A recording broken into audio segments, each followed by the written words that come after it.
Hello Internet, I'm Guy, and I'm standing next to a cabinet that my friend John just finished making. It took him about 3 weeks to make this beautiful thing.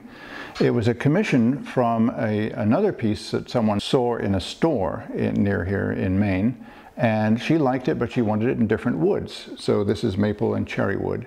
And as you might have seen in a previous video, I made these little hinges for him here. So this is how the doors work, and they come all the way around like that.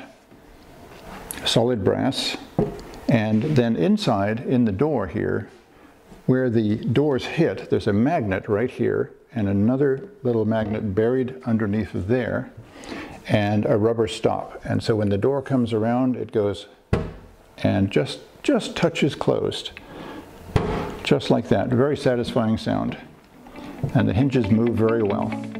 So John is happy, and I'm sure his client will be.